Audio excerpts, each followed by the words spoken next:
and I'll let you lead the way. Okay, I wanted to go out to the Middle East, and things out there are absolutely crazy. We know that Russia is in Syria right now. They are fighting the Islamic State. The United States, the rebels, they're a complete mess right now, and the U.S. is calling for peace, ceasefire. What is your take on what is actually happening in Syria? Well, let me take a step back Okay. to begin with and just lay the groundwork, Dave. It's important to understand that there is nothing civil about the war in Syria. That's mainstream propaganda reporting. Syria was invaded. It's Obama's war using ISIS and other terrorist groups as imperial foot soldiers. Now, you'll never get this reported in the mainstream, and most alternative sites will not explain this the same way, especially explaining that America is supporting ISIS. And instead of all the propaganda claiming that America is fighting ISIS, America is using ISIS. It created ISIS the same way it created the Mujahideen fighters in Afghanistan in the 1980s against Soviet Russia. And here we go again. ISIS, Al Qaeda, Al Nusra, various splinter groups, all of the headline terrorist groups that you ever get mainstream reporting on, they're all U.S. creations, America using them for its imperial purposes in all kinds of countries, including outside the Middle East. It's funny because the corporate media and the U.S. government continually puts out there that they're bombing and going after the Islamic State, and they keep saying that we're bringing the troops in, we're in Syria because of this, we commandeered an air base in Syria, we're extending the runway, all to get the Islamic State. Is this exactly what they're doing?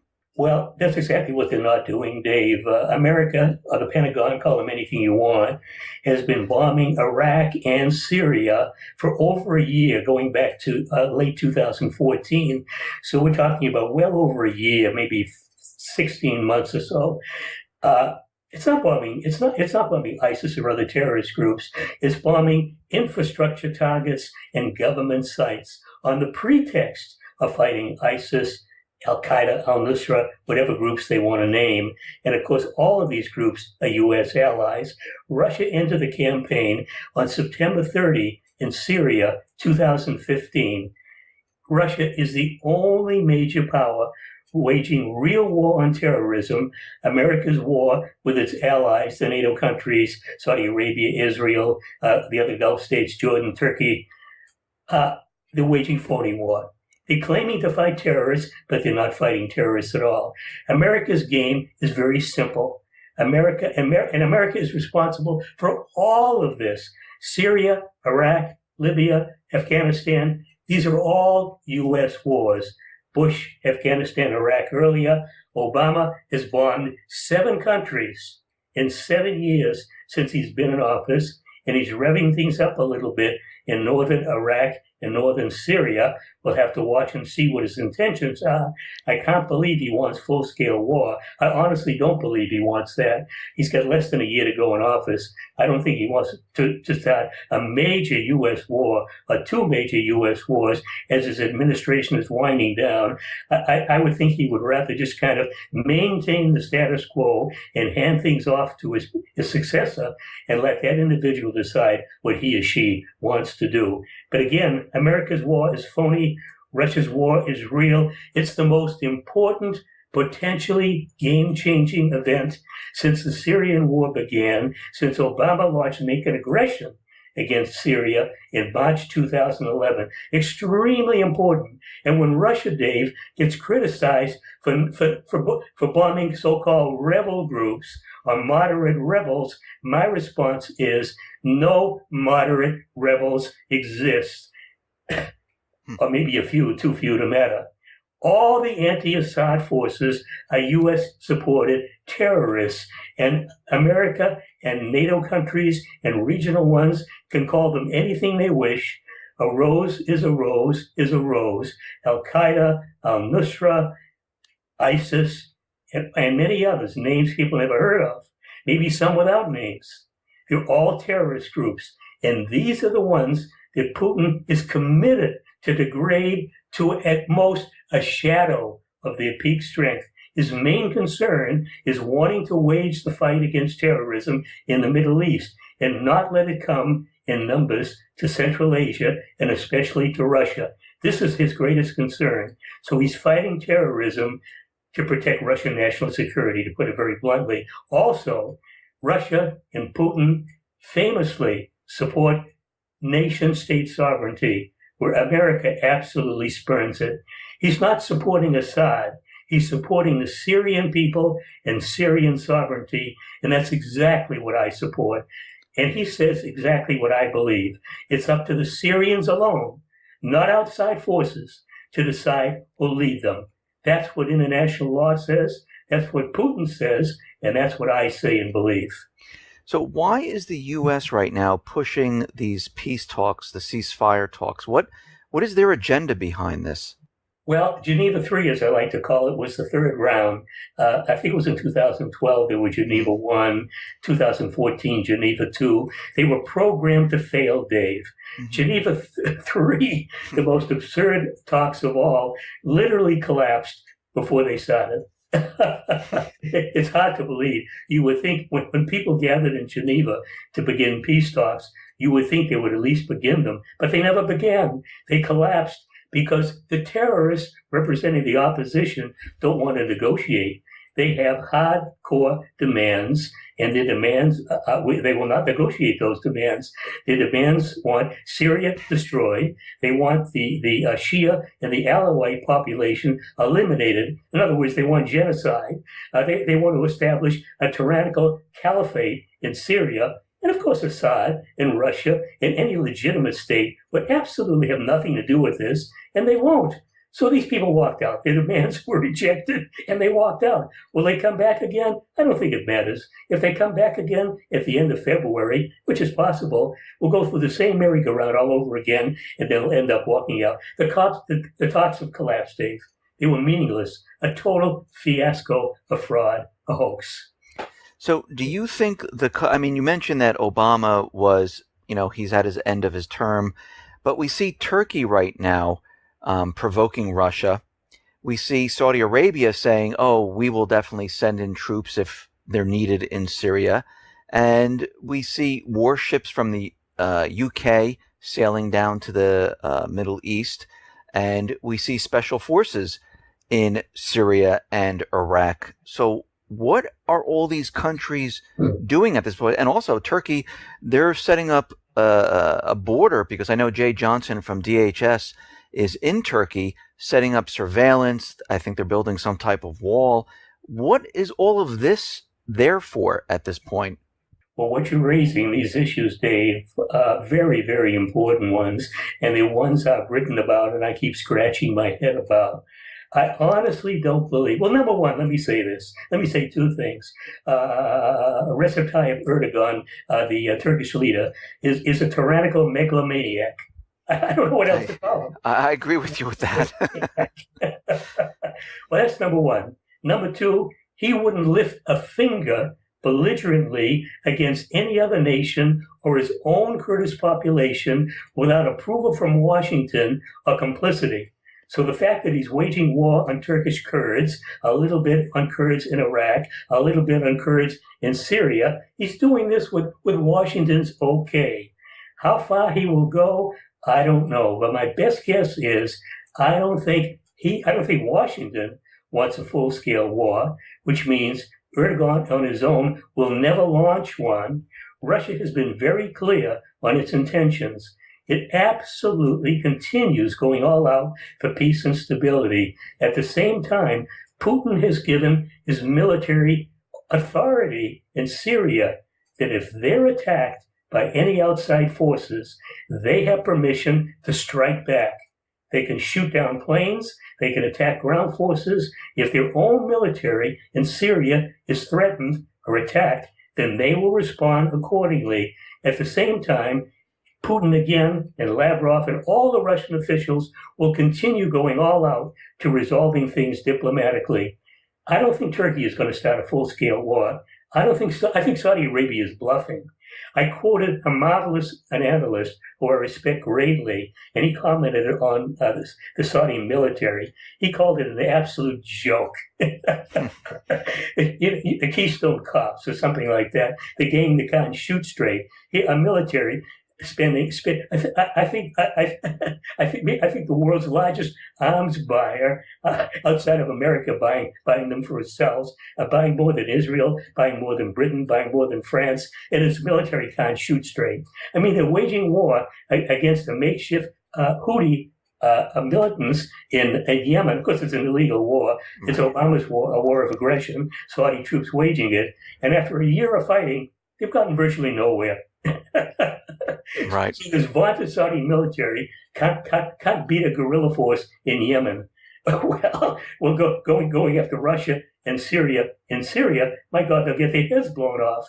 And the quote I used from the great analyst I quoted said to the effect that Russia and Iran and Hezbollah and Syria are smacking their lips, hoping that Saudi Arabia will dare intervene military in Syria so they can literally blow their heads off.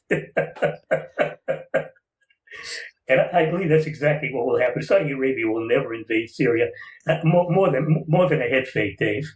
So what does the U.S. do at this point? Do they just say, okay, we're done here. We're just going to leave Syria. Assad can stay in power. Because Russia, they're going to destroy the Islamic State. They're going to push them completely out of the country. Assad's going to take the country back.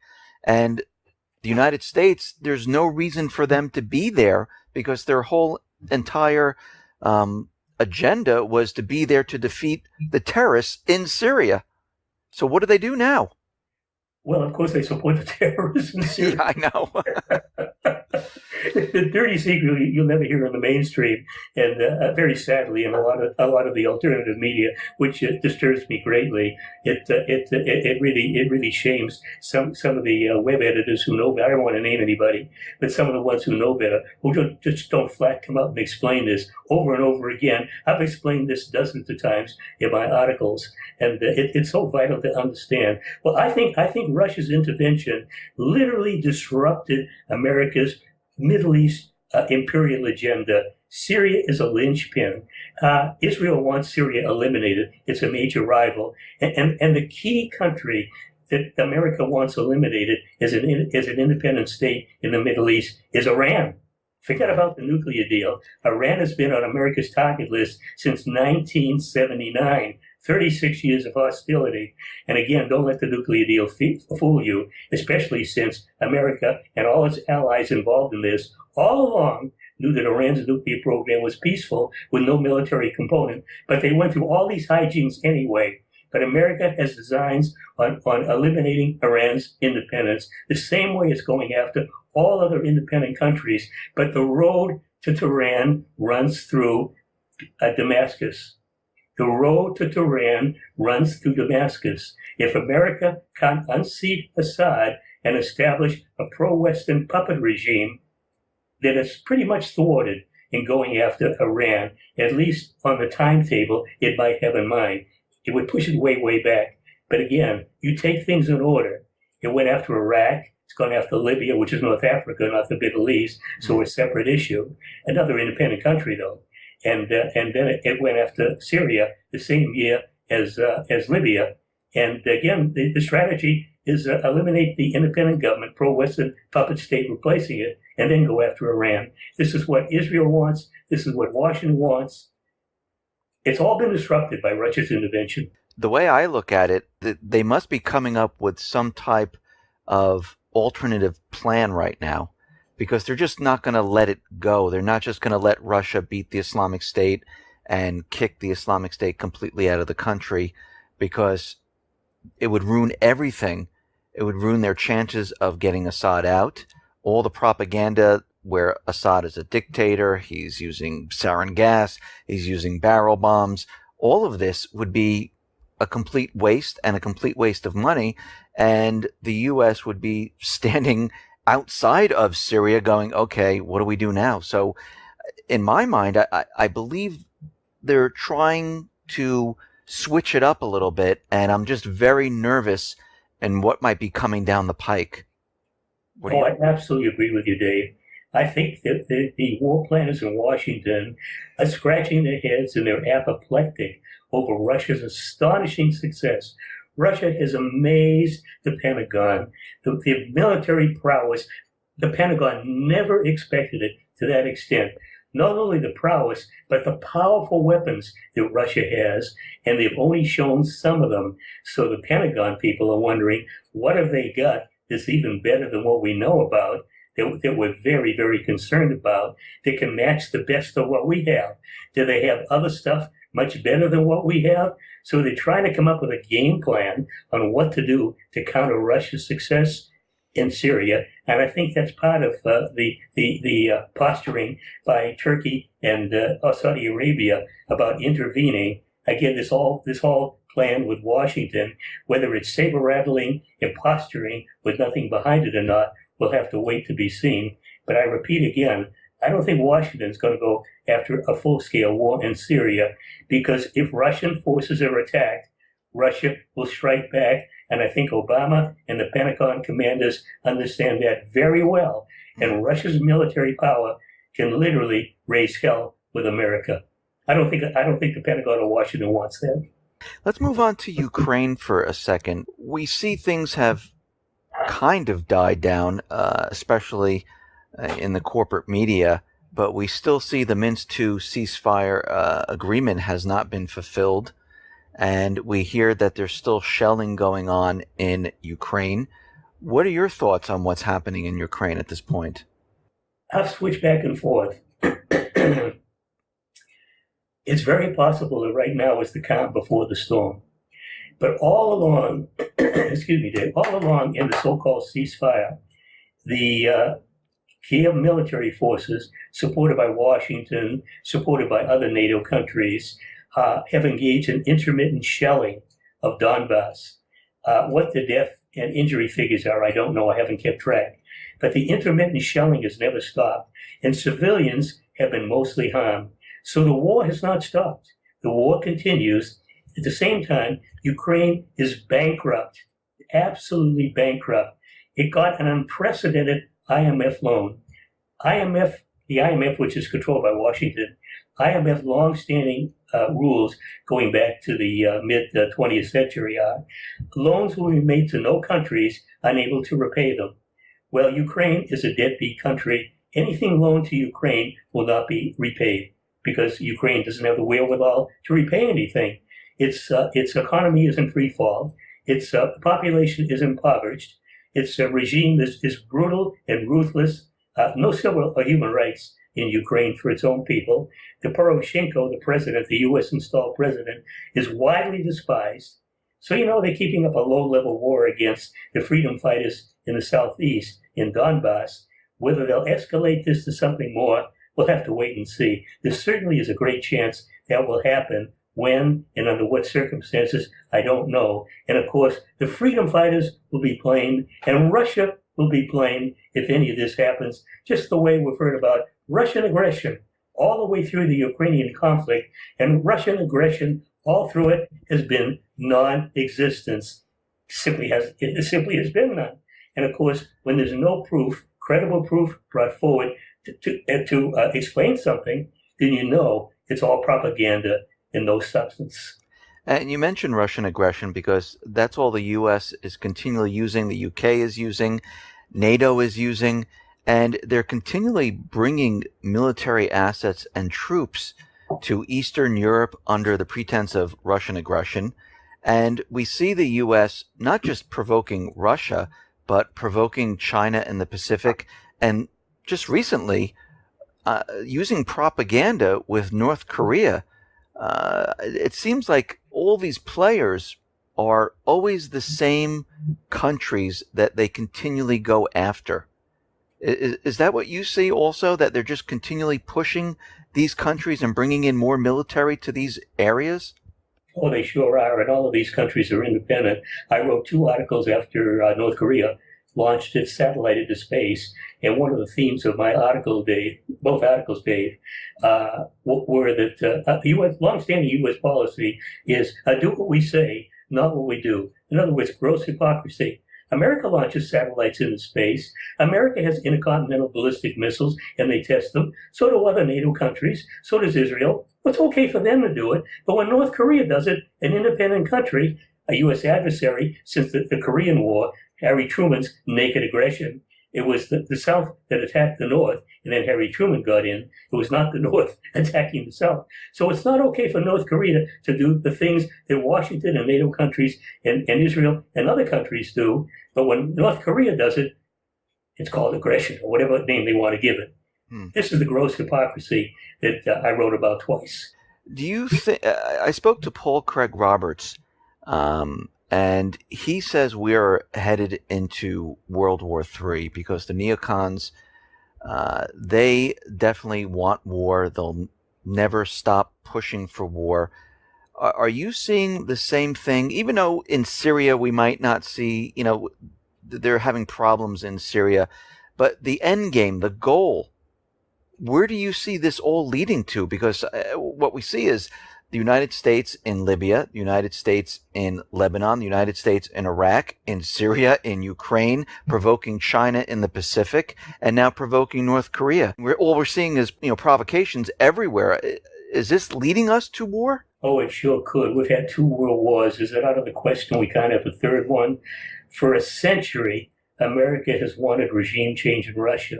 And for over half a century, the same thing in China, America's 2 main rivals.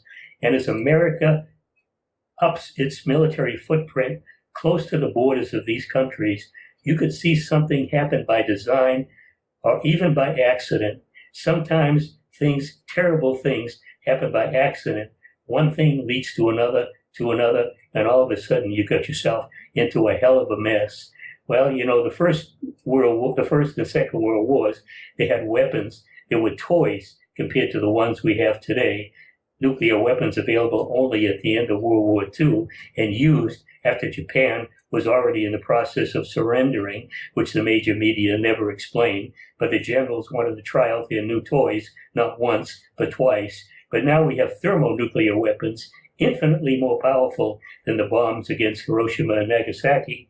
And we could easily see militant hawks in America and their allies launch a war against Russia or China or both. And if that happens, I've quoted the father of America's nuclear navy back in the 1980s, Hyman Rickover, saying, whenever nation, he did this in testimony before Congress, maybe 30 odd years ago. He said, whenever nations go to war with each other, they'll use whatever weapons they have to win. You won't use all your heavy artillery if you can win with light artillery. But my God, Russia, China, and America, they've all got these super weapons. So the odds are to beat the adversary, you're going to use these super weapons. And if that happens, we could be seeing the end of humanity, Dave. That's how serious it is. And when you've got lunatics willing to risk destroying the planet to own it, then all bets are off and anything could happen. Now, I agree with Paul. I don't know that we will have a 3rd World War, but I think the threat is so great that people should be absolutely fearful and angry and demanding that all-out efforts be made for peace and this war-making and militarism be brought to an end. And I mean really demand by taking to the streets, non-violently, but determined to stop the craziness, the lunatics in Washington that may end up killing us all. Stephen Lendman, thank you very much for being on the spotlight. I really appreciate it. Thank you for coming back and giving us this information. Oh, thank you, Dave. Maybe one day we'll have something good to talk about. And I'll let you lead the way. Okay. I wanted to go out to the Middle East, and things out there are absolutely crazy. We know that Russia is in Syria right now. They are fighting the Islamic State. The United States, the rebels, they're a complete mess right now, and the U.S. is calling for peace, ceasefire. What is your take on what is actually happening in Syria? Well, let me take a step back to begin with and just lay the groundwork, Dave. It's important to understand that there is nothing civil about the war in Syria.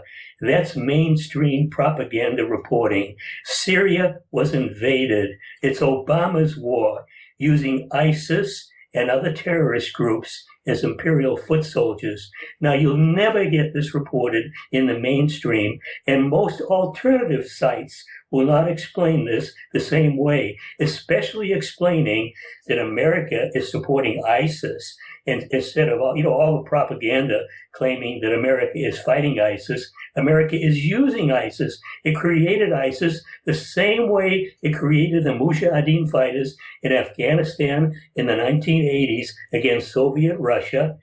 And here we go again. ISIS, Al-Qaeda, al-Nusra, various Syrians alone, not outside forces, to decide who'll lead them. That's what international law says. That's what Putin says. And that's what I say and believe.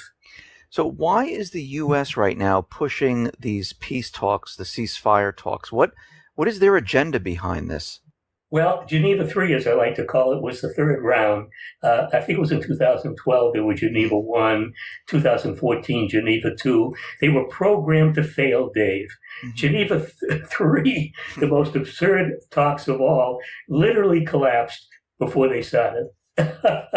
It's hard to believe. You would think when people gathered in Geneva to begin peace talks, you would think they would at least begin them, but they never began. They collapsed because the terrorists representing the opposition don't want to negotiate. They have hardcore demands, and their demands, they will not negotiate those demands. Their demands want Syria destroyed. They want the Shia and the Alawite population eliminated. In other words, they want genocide. They want to establish a tyrannical caliphate in Syria. And of course, Assad and Russia and any legitimate state would absolutely have nothing to do with this, and they won't. So these people walked out. Their demands were rejected, and they walked out. Will they come back again? I don't think it matters. If they come back again, if there's splinter groups, all of the headline terrorist groups that you ever get mainstream reporting on, they're all U.S. creations, America using them for its imperial purposes in all kinds of countries, including outside the Middle East. It's funny because the corporate media and the U.S. government continually puts out there that they're bombing and going after the Islamic State. And they keep saying that, we're bringing the troops in. We're in Syria because of this. We commandeered an air base in Syria. We're extending the runway, all to get the Islamic State. Is this exactly what they're doing? Well, that's exactly what they're not doing, Dave. America, or the Pentagon, call them anything you want, has been bombing Iraq and Syria for over a year, going back to late 2014. So we're talking about well over a year, maybe 16 months or so. It's not bombing. It's not bombing ISIS or other terrorist groups. It's bombing infrastructure targets and government sites on the pretext of fighting ISIS, Al-Qaeda, al-Nusra, whatever groups they want to name. And of course, all of these groups are U.S. allies. Russia entered the campaign on September 30 in Syria, 2015. Russia is the only major power. And when Russia, Dave, gets criticized for bombing so-called rebel groups or moderate rebels, my response is no moderate rebels exist. Or maybe a few, too few to matter. All the anti-Assad forces are U.S.-supported terrorists, and America and NATO countries and regional ones can call them anything they wish. A rose is a rose is a rose. Al-Qaeda, al-Nusra, ISIS, and many others, names people never heard of, maybe some without names. They're all terrorist groups, and these are the ones that Putin is committed to degrade to, at most, a shadow of their peak strength. His main concern is wanting to wage the fight against terrorism in the Middle East and not let it come in numbers to Central Asia and especially to Russia. This is his greatest concern. So he's fighting terrorism to protect Russian national security, to put it very bluntly. Also, Russia and Putin famously support nation-state sovereignty, where America absolutely spurns it. He's not supporting Assad. He's supporting the Syrian people and Syrian sovereignty, and that's exactly what I support. And he says exactly what I believe. It's up to the waging real war on terrorism, America's war with its allies, the NATO countries, Saudi Arabia, Israel, the other Gulf states, Jordan, Turkey. Uh, they're waging phony war. They're claiming to fight terrorists, but they're not fighting terrorists at all. America's game is very simple. America is responsible for all of this. Syria, Iraq, Libya, Afghanistan, these are all U.S. wars. Bush, Afghanistan, Iraq earlier. Obama has bombed 7 countries in 7 years since he's been in office, and he's revving things up a little bit in northern Iraq and northern Syria. We'll have to watch and see what his intentions are. I can't believe he wants full-scale war. I honestly don't believe he wants that. He's got less than a year to go in office. I don't think he wants to start a major U.S. war or 2 major U.S. wars as his administration is winding down.